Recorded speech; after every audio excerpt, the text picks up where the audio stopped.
Hey everyone, and welcome to today's deep dive. We're going to be talking all about exponential organizations. Yeah, these are the companies that just seem to explode onto the scene and redefine entire industries practically overnight. I mean, we're talking the Googles, Yeah. the Airbnbs, the Ubers of the world. Exactly. But here's the thing. This kind of explosive growth, it's not limited to just tech giants. Yeah. These principles, these exos as they're called, can really be applied to any business, any sector that's aiming for phenomenal growth. We're talking 100% plus growth. Now for this deep dive, we're tapping into some awesome material, including insights from Salim Ismail's book, Exponential Organizations 2.0. He's the founder of OpenExO, which is a global community dedicated to helping businesses become exos. We've also got some fresh insights from Paul D'Souza, who's an expert from OpenExO, who recently led a workshop on this topic. And guess what? He emphasized that becoming an exo, it isn't about joining some elite club. It's really about adopting a mindset shift that can transform any business. That's a key point. And D'Souza even used examples from very traditional businesses like restaurants and mechanics to show how these principles can work in any environment. It's not about the industry you're in. It's really about harnessing the power of specific attributes. Okay, so let's get to the heart of it. What exactly is an exo? Is it just about growing really, really fast? Well, it's about growth. Yeah. Yes, but it's a bit more nuanced than that. It's about leveraging certain key attributes that allow you to achieve that growth in a sustainable and impactful way. Salim Ismail actually outlines 11 of these attributes in his book. Think of them as like a toolkit, a set of tools that, when used together, can help you build a business that's not just bigger, but fundamentally different in how it operates. Okay, now this is where it gets mind-blowing. All right. OpenExO itself operates like an exo, and they have a global impact. With only FOR employees, how is that even possible? Well, that right there demonstrates the power of the EXO model. They've mastered leveraging these 11 attributes, particularly community and crowd, to create this global network of consultants and ambassadors. We'll definitely delve deeper into that a bit later. But first, let's talk about the foundation of any successful EXO. That's the massively transformative purpose, or MTP. The MTP. Yeah. I've heard that it's way more than just a typical mission statement. Oh, it absolutely is. The MTP is the driving force behind every decision a company makes. It's a bold, ambitious statement that guides the organization towards a goal that's truly world-changing. That laser focus, it keeps companies on track. It helps them prioritize actions that support their growth and align with their ultimate purpose. Can you give us some examples of some powerful MTPs? Sure. Paul D'Souza actually shared that his personal MTP is to help people find joy. OpenExO's MTP is to transform the world for a better future. These are both great examples of how an MTP can be aspirational while still being actionable. They provide direction without being bogged down in specifics. And I imagine these aren't just feel-good statements. Oh, right. They actually have a tangible impact on the day-to-day operations of these organizations. Exactly. Think about Google's MTP. To organize the world's information. This drives their constant development of cutting-edge search algorithms, their expansion into new areas like AI and self-driving cars. Everything they do comes back to that overarching purpose. Or consider BMW. Their MTP is the ultimate driving machine. And that's reflected in their relentless focus on engineering performance and handling. Okay, so we've got the MTP as our compass. Now let's break down those 11 attributes that can help any organization achieve this exponential growth. Well, Salim Ismail actually categorizes the attributes into two groups: ideas and scale. Ideas focus on the internal workings of the organization, optimizing processes and encouraging innovation. Scale is about leveraging external resources and networks to reach a wider audience. That sounds like a powerful combination for explosive growth. Let's start with ideas. What's the first attribute in this group? First up is interfaces. This is about making sure your systems communicate seamlessly, allowing for smooth customer interaction with your business. Think of it like a well-oiled machine where all the parts work together effortlessly. Got it. Can you give me a real-world example of this in action? Sure. Imagine booking an appointment online. The system effortlessly pulls data from various internal sources, like employee schedules, available time slots, your previous appointment history, to offer you the most convenient options. That's a well-designed interface in action. It simplifies things for both the customer and the business. Smooth Yeah. and customer-friendly. I like it. What's next? Dashboards are another key attribute. Imagine a personalized control panel for each user group, a single place where they can get all the specific information they need when they need it. No more searching through endless emails or spreadsheets. No more information overload. Hmm. It's about providing the right data to the right people at the right time. Okay, I can already see how this would boost efficiency. Okay, what about experimentation? That Yeah. sounds crucial, especially in a fast-paced environment. Oh, experimentation is absolutely vital for any EXO. It's about having a structured approach to testing new ideas and measuring their results. A popular framework that many EXOs use is OKRs, which stands for Objectives and Key Results. OKRs, yeah. Aren't those used by Google and Airbnb? I've heard great things about that framework. That's right. OKRs help you break down big, ambitious goals into smaller, more manageable tasks. This makes it easier to track progress and make adjustments along the way. It's like having a roadmap for achieving those massive, seemingly impossible goals. So it's about setting ambitious targets, but breaking them down into those manageable steps. Makes sense. What's next in the ideas category? Autonomy is a big one. It's about empowering your users, both customers and employees, to make decisions without being bogged down by unnecessary bureaucracy. This requires strong interplay with other attributes, particularly interfaces and dashboards, to ensure smooth coordination and access to the necessary information. So it's not just about giving people freedom.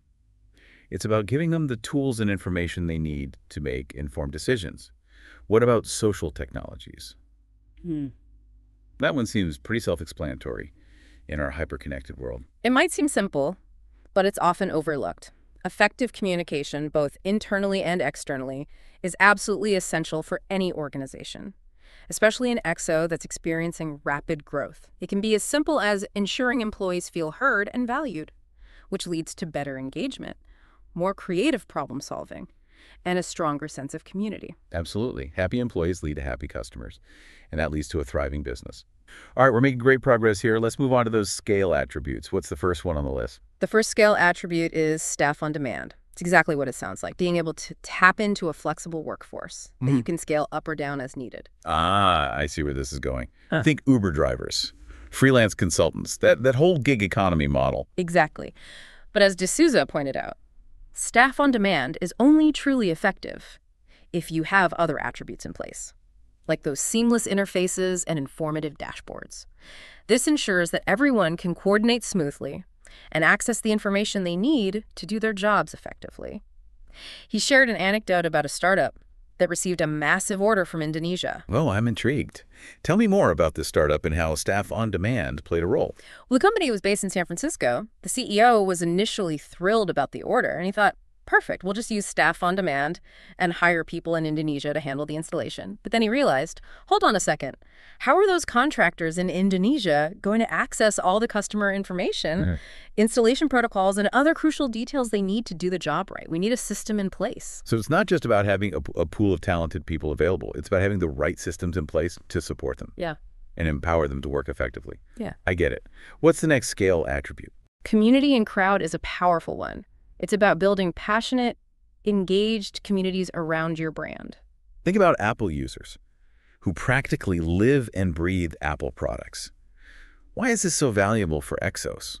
Well, these communities become your most vocal advocates. They spread the word, generate buzz, and drastically lower your customer acquisition costs. It's like having a built-in marketing team that genuinely loves your product or service, and because they're so passionate, they provide invaluable feedback and insights that you might never get from traditional market research. I can definitely see how that would be a huge driver of growth, especially in today's world, where word of mouth and online communities hold so much sway. Okay, what about algorithms? That seems pretty straightforward in our age of AI, big data, and all things automation. You're right. Automation is practically a requirement these days. However, the real key is choosing the right algorithms to support your MTP. It's not about automating everything blindly. It's about strategically using algorithms to help you achieve your specific goals. It's about working smarter, not harder, and using technology to amplify your efforts. Okay, I'm ready for the next one. What about leveraged assets? What does that entail? Think about Airbnb. They're considered the biggest hotel company in the world, but they don't own a single property. That's leveraging assets. It's about finding creative ways to achieve your goals without owning all the resources yourself. Partnerships, collaborations, and the sharing economy model are all key aspects of this attribute. It's about resourcefulness and maximizing your impact with what's available. Brilliant. Partnerships are essential for any business looking to scale quickly. Okay, we have one more scale attribute to cover, engagement. What does that look like within an EXO? Engagement is about actively involving employees, customers, and partners for feedback and co-creation. It's about tapping into the collective intelligence of your network to uncover unexpected solutions and opportunities.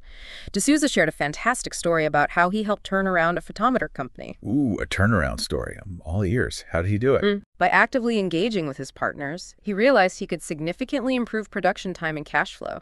By giving his partners more visibility into his sales forecasts, he achieved this by leveraging dashboards and interfaces to provide them with real-time information. Wow.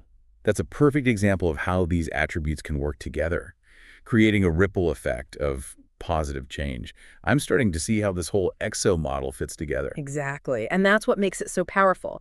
It's not about implementing these attributes in isolation. It's about understanding how they interact and reinforce each other to create a truly exponential organization. Okay, this is all starting to click. But how does a company actually start putting these principles into practice? It seems a bit overwhelming to tackle all 11 attributes at once. Well, that's where OpenExO steps in, offering a range of resources, including workshops, consultations, and a structured program called EXO Ready that guides companies on this journey. Hold that thought. Let's delve into the specifics of EXO Ready and how it helps companies become EXOs in part 2 of our deep dive. You're absolutely right. It can feel a bit overwhelming to try and implement all 11 attributes at once. That's precisely why OpenExO created the EXO Ready program. It's a structured 15-day program designed to guide companies step by step towards becoming a fully fledged EXO. So it's like a roadmap for EXO transformation. I'm all about roadmaps. Tell me more about how it works. Well, it begins with an assessment called the XQ, which stands for Exponential Quotient. It's a survey that gives companies a clear picture of where they stand in terms of those 11 attributes. So it's like a diagnostic tool helping them identify their strengths and weaknesses. Exactly. And they like to involve multiple perspectives in this assessment. Key people from different areas of the business, like finance, operations, and leadership, all complete the survey. This provides a more holistic view of the organization. That makes perfect sense. Getting input from different levels and departments would definitely give a more well-rounded picture. What happens after the assessment? That's when the real transformation begins. The next step is a deep dive into those survey results. This involves more detailed questionnaires and in-depth discussions with the team. They really start to uncover the specific challenges and opportunities within the organization. So they're getting granular, figuring out what needs to change and how to leverage those 11 attributes for maximum impact. Precisely. And they use a really cool visual tool for this called the EXO Canvas. It's similar to a traditional business model canvas, but tailored specifically to the EXO framework. I love visuals. It sounds like this canvas helps companies visualize their future state as an EXO. Absolutely. The EXO Canvas helps them identify strategies for leveraging each of the 11 attributes. It becomes a blueprint for building their EXO. So they've got the assessment, the in-depth analysis, and the EXO canvas, giving them a clear picture of where they are and where they need to go. What's next in this 15-day program? Next comes heat mapping. This is about prioritizing which attributes to focus on first. That's smart. You wouldn't want to try to tackle everything at once. It's about choosing your battles strategically. How do they decide what to prioritize? They look for the areas where the company can make the biggest impact with the resources they have. They also consider the company's risk tolerance and the potential for quick wins. D'Souza really emphasized that you don't want to spread yourself too thin. It's about focusing on the areas where you can create the most momentum. So it's a data-driven approach to prioritize the most impactful attributes for each specific business. That makes a lot of sense. What happens once they've identified the priority areas? They develop a clear implementation plan. This plan outlines specific actions, timelines, budget allocations, and key performance indicators, or KPIs, to track progress. So it's not just a theoretical exercise. It's about putting those insights into action.